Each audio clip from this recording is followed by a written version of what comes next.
আসসালামু আলাইকুম প্রিয় ভুক্তভোগী ভাইয়েরা, আমরা আমাদের প্রতিনিধি ভাইদের জন্য আমরা এখনো অপেক্ষা করতেছি।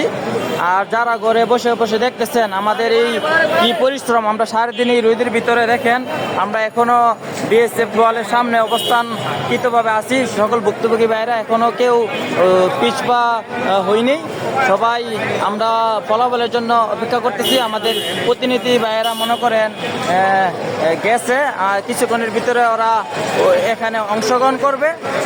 তারপরে আমরা প্রতিনিধি ভাইদেরকে জানতে পারবো যে অ্যাম্বাসেডর কি সিদ্ধান্ত দিয়েছে আমাদেরকে। আর এখনো মনে করেন আমরা কর্মসূচি অব্যাহত রেখেছি শক্ত অবস্থানে।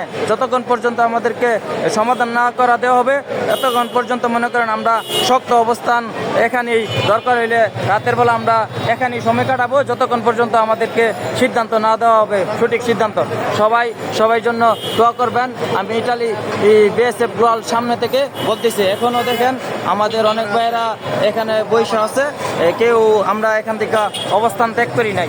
আর আপনারা যারা ঘরে বৈশা মজা নিতেছেন ভাই, দেখেন ভাই আমরা কি কষ্ট করতেছি আমাদের একটা ফলাফলের জন্য। দেখছেন ভাই এখন ওই দেন এই বিএসএফ গোয়ালের সামনে হাজার হাজার লোক মনে করেন আমরা অবস্থান করতেছি। অলরেডি মনে করেন আমাদের এম্বাসিতে গেছে আমাদের প্রতিনিধি দল, কিছুক্ষণের ভিতরে আসবে। এসে মনে করেন আমাদেরকে একটা সিদ্ধান্ত জানানো হবে যে কি সিদ্ধান্ত দিয়েছে অ্যাম্বাসেডর।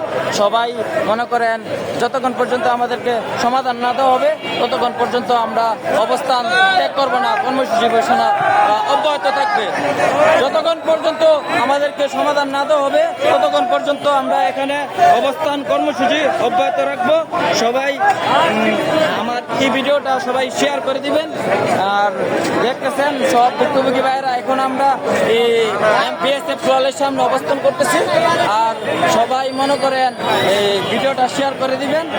আর আমাদের যারা ভুক্তভোগী ভাইয়েরা আছে, আমরা সারাদিন রোদের ভিতর মনে করেন অনেক পরিশ্রম, কেউ খাওয়া নেই, ভালো মতো ঘুম নেই, মনে করেন আমরা এখনো শক্ত অবস্থানে আছি। যতক্ষণ পর্যন্ত আমাদেরকে ফায়সালা না দেওয়া হবে ততক্ষণ পর্যন্ত আমরা এম্বাসি থেকে বিএসএফ গোয়াল থেকে সরব না। ইনশাল্লাহ সবাই আমাদের জন্য দোয়া করবেন।